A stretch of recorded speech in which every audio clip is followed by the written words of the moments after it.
নমস্কাৰ, আজি আমি আলোচনা কৰিম গ্ৰেড 4ৰ ভাইভা টেষ্টৰ ওপৰত। ভাইভাত কিমান মাৰ্ক থাকিব, কিমান মাৰ্ক পালে আপোনালোকে পাছ হ'ব, তাৰ ওপৰত ভিডিঅ'টো লৈ অহা হৈছে। ভিডিঅ'টো শেষলৈকে চাই থাকক। এইখন হৈছে গ্ৰেড 4ৰ এডভাৰটাইজমেণ্ট। এইখন গ্ৰেড 4ৰ এডভাৰটাইজমেণ্ট হয়। আমাৰ এতিয়া ইয়াত লিখা আছে চিলেকশ্যন প্ৰচিডিউৰ। চিলেকশ্যন প্ৰচিডিউৰটো লিখা আছে আমাৰ দুটা টেষ্ট হ'ব, স্পষ্টকৈ লিখা আছে ৰিটন টেষ্ট আৰু ইণ্টাৰভিউ হ'ব বুলি লিখা আছে। এতিয়া কথাটো হ'ল আমাৰ ইণ্টাৰভিউত মাৰ্ক কিমান থাকিব।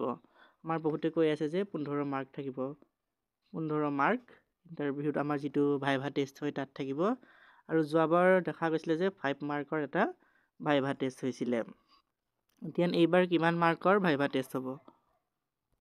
আমাৰ যোনখন আছাম গেজেটত লিখা আছিল যে 15 মাৰ্কৰ এটা গ্ৰেড 4ত এটা 15 মাৰ্কৰ ভাইভা টেষ্ট বা ইণ্টাৰভিউ অনুষ্ঠিত হ'ব বা এপ্টিটিউড টেষ্ট অনুষ্ঠিত হ'ব। এতিয়া কথাটো হ'ল সঁচাকৈ 15 মাৰ্কৰ ভাইভা হ'ব নেকি? 15 মাৰ্কৰ ভাইভাটো কেতিয়াও নহয়, সেইটো অসম্ভৱ কথা। 15 মাৰ্কৰ ভাইভা নহয়।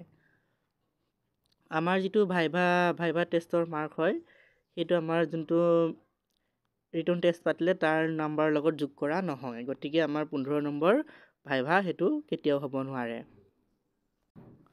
আমাৰ 5 মাৰ্কৰ এটা ভাইভা টেষ্ট হ'ব, 5 মাৰ্কৰ এটা ভাইভা টেষ্ট হ'ব।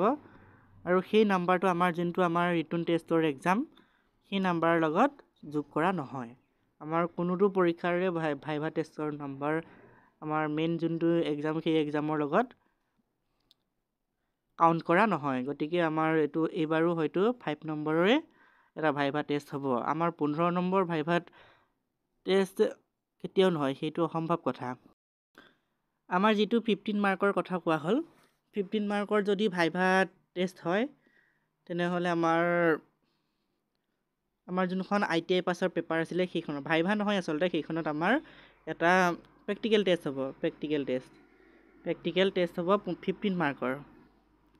যোনখন আমাৰ ITI পেপাৰ আছিলে, ITI আমাৰ মেট্ৰিক পাছ আৰু ITI লগত আছিলে, যোনখন আমাৰ ফাৰ্ষ্ট পেপাৰ হয়, সেইখনত আমাৰ আৰু এটা কেটেগৰী আছে, যিটো হৈছে ITI পাছ।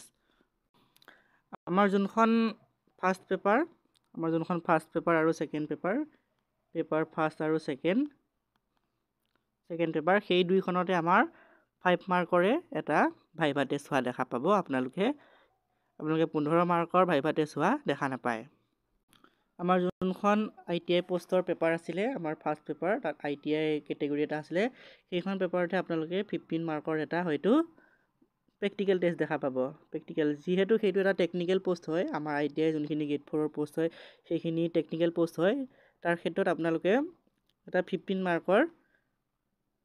মাৰ্কৰ প্ৰেক্টিকেল টেষ্ট দেখা পাব। আমাৰ বাকী দুখন পেপাৰত আপোনালোকে দেখা নাপায়। আমাৰ যোনখন আমাৰ ফাৰ্ষ্ট পেপাৰ আৰু ছেকেণ্ড পেপাৰ, 8 লেভেল আৰু 10 লেভেল, সেইখনত আপোনালোকে 5 মাৰ্কৰে ভাইভা টেষ্ট দেখা পাব।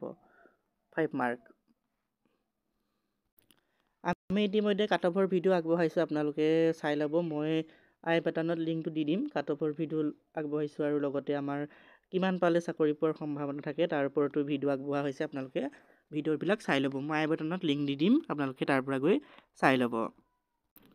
গতিকে আমাৰ যিখন ফাৰ্ষ্ট পেপাৰ আৰু ছেকেণ্ড পেপাৰ, তাত আমাৰ 5 মাৰ্কৰে এটা ভাইভা টেষ্ট হ'ব। আপোনালোকে 15 মাৰ্কৰ হ'ব বুলি চিন্তা কৰি থাকিব নালাগে। আমাৰ যোনখন ITI মেট্ৰিক উইথ ITI পাছ আছিলে, সেইখনতে হয়তো 15 মাৰ্কৰ এটা প্ৰেক্টিকেল টেষ্ট দেখা পাব। আমি ভাইভা টেষ্টৰ ওপৰত ডিটেইল ভিডিঅ' আগবঢ়াম, আপোনালোকে তাৰ বাবে চেনেলটো ছাবস্ক্ৰাইব কৰি ল'ব। আজিলৈ ভিডিঅ'টো ইমানেই আছিলে। ধন্যবাদ।